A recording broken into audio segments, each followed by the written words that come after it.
सभी भाई बहनों को मेरी तरफ से राधे राधे एंड हरे कृष्णा। आज हम बात करते हैं सीमा हैदर के बारे में। बहुत सारी वीडियो आती हैं, बहुत लोग कमेंट करते हैं, उसके ऊपर बहुत सारी वीडियो बनाते हैं।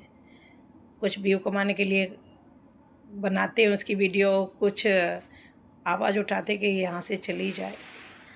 हम तो सच्चाई को बयां करते हैं, किसी को पसंद आए ना आए वो उनकी प्रॉब्लम है।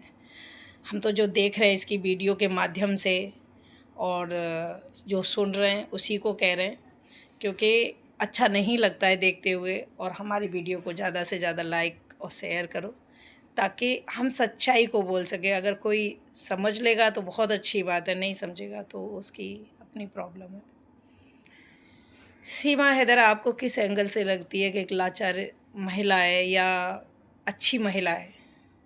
उसकी बेटियों के बारे में बोला जाता है कि जवान हो रही हैं उसकी बेटियां, उसके घर में आदमी रहते हैं, वो रहता है, ये रहता है। तो मैं उन यूट्यूबर से कहना चाहूँगी कि अगर इतनी ही फ़िक्र है उसकी बेटियों की आपको, तो आप अपने घर में रख लो उसकी बेटियों को। आप उसके घर में जाके उसकी बेटियों की केयर करो। आप फ़िक्र करो ना, वहाँ 2-4 गार्ड लगवा दो उसकी बेटियों के ऊपर कि उनकी कोई इज्जत को ना उछाले या उनके साथ कोई खिलवाड़ ना करे। अरे भाई, आप इतना सोचो कि जो माँ वहाँ से अपनी बेटियों को ला सकती है, उसको इतनी परवाह नहीं है कि 3 बेटियाँ बेटे नहीं हैं। बेटियों के साथ कभी भी कुछ भी हो सकता है। आज 1-1 साल 6-6 महीने की बच्चियों के साथ बलात्कार हो रहा है, बाकी बच्चियाँ तो अच्छी खासी 10-12 साल की है, बड़ी वाली बेटी।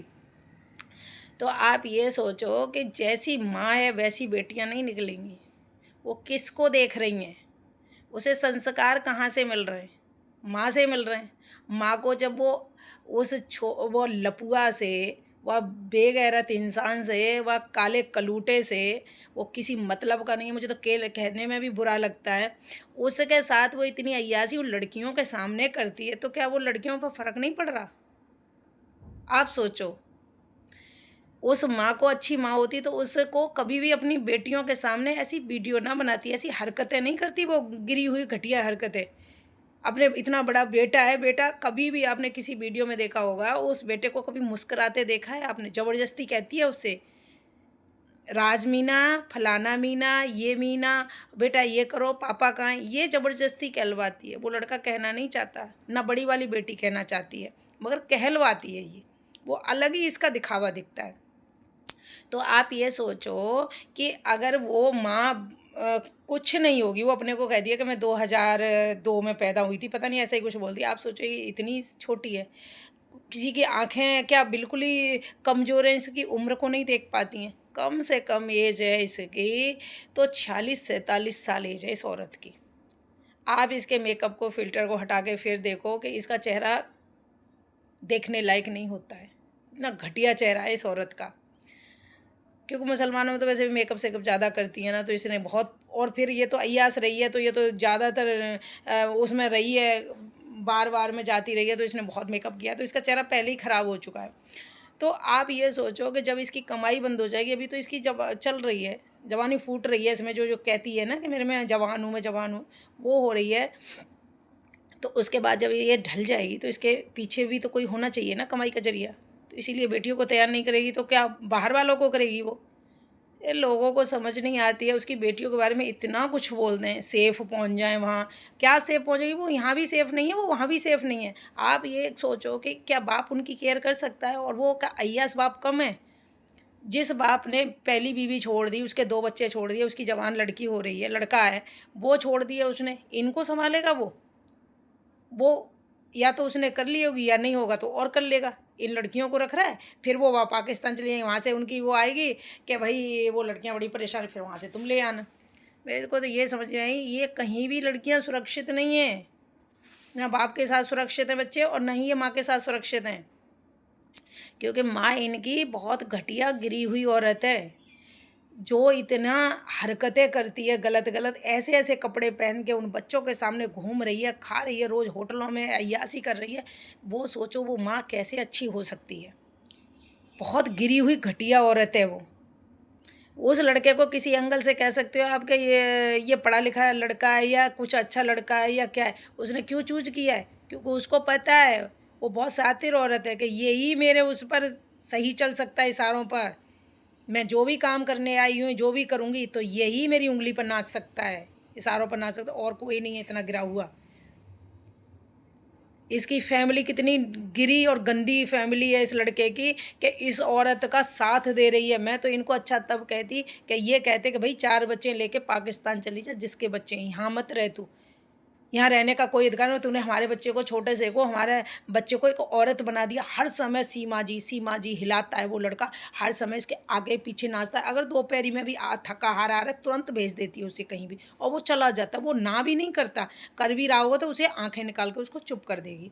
आप सोचो कि वो लड़का कितना डरा डरा के रखती है। वो केवल कैमरे के सामने इतना हंसता मुस्कुराता है, वो वास्तव में कोई हंसने मुस्कुराने वाला बच्चा नहीं है। वो लड़का बिल्कुल एक औरत से भी बदतर बना दिया है, वो काम वाली है, वो लड़का नहीं है। इस औरत ने और एपी सिंह ने उसकी फैमिली को डरा धमका के पूरा टॉर्चर कर रहा है वो। मैं तो देखो अपने ठाकुर जी को मानती हूँ और यही कहूँगी सभी से कि आप इसके बारे में टिप्पणी मत करिए। कहते हैं ना कि समाज को सुधारने का किसी ने ठेका नहीं ले रखा, पहले अपने आप को सुधार लो, तब समाज को सुधारना। क्योंकि समाज में क्या है ना कि लोग जैसा देखते हैं वैसा करते हैं। अभी अच्छा देख लेंगे तो अच्छे पर टिप्पणियाँ करने लग जाएंगे, बुरा देखेंगे तो बुरे पर करने लग जाएंगे। वो तो इधर उधर बेपैंदी के लोटे हैं, ये समाज के इधर लुढ़कता है कभी इधर लुढ़कता है। तो पहले आप ये सोचो कि वो औरत जो कर रही है ना, करने दो उसको, तुम्हारी नहीं चल रही। 3 साल से कोई कानून नहीं सुन रहा तुम्हारा, कोई कोर्ट नहीं सुन रहा है तुम्हारी कुछ भी। वो कानून उससे चलेगा जो मोमिन मलिक सर कर रहे हैं। वो कैसे कर रहे हैं, क्या कर रहे हैं, उनके हिसाब से चलेगा। भौंकने वाले जितने भी चिल्ला रहे हैं उनके हिसाब से नहीं चलने वाला। क्योंकि यहाँ तो ऐसा है, ये अपना हिंदुस्तान के, इसमें तो कोई भी आतंकवादी घुस जाता है, कोई भी कुछ बन के मार देता है। वैसे भी मर रहे हैं, वैसे भी मरेंगे, ये मरवा देगी और 100-200 को क्या ही करेगी। क्योंकि मरना तो है, जनता तो बेचारी ऐसे ही मरती है इधर उधर कुछ ना कुछ कांड होके। और नेता तो कभी मरते नहीं है, कोई ऐसा मंत्री तो मरता नहीं है, कोई बड़ा ऑफिसर सेलिब्रिटी तो मरता नहीं है। ऐसे मरता कौन है? गरीब आदमी, जनता मरती है, जिनका कोई गुनाह ही नहीं होता। क्योंकि इस कहते हैं ना, अनाज की चक्की में पिसना तो गरीबों को ही पड़ता है। वही आते हैं दोनों पार्टों के बीच में, बड़े लोग नहीं आते। ये सीमा हैदर बहुत बड़ा क्राइम कर रही है। इसको चारों तरफ ये लपुआ घुमा घुमा के दिखा रहा है, हर चीज़ को वो देख रही है, वो रैगिंग कर रही है। किसी को समझ नहीं आ रहा। कहते हैं ना, गुनाह करने वाले से गुनाह देखने वाला बहुत बड़ा गुनहगार होता है।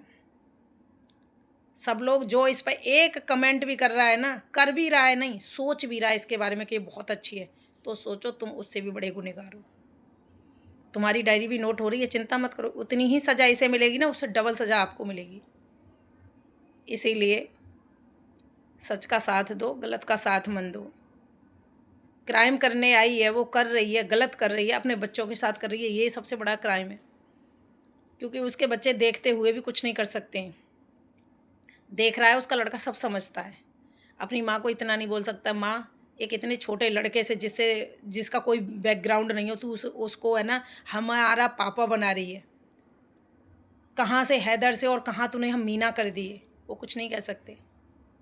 बहुत बड़ा गुनाह कर रही है ये औरत ने। तो गुनाह क्या है, ये प्यार व्यार तो नहीं है, खैर मैं कहूँगी इससे।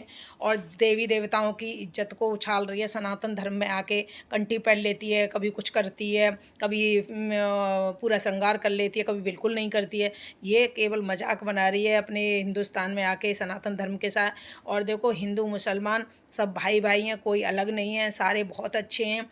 और मैं हिंदू मुसलमान भाइयों से सभी से कहूँगी कि देखो, आप मिलजुल कर एक साथ रहिए, एक जैसे, क्योंकि आप इंसान हो। सबसे पहले आप में इंसानियत होनी चाहिए। इंसान हो आप, जानवर नहीं हो।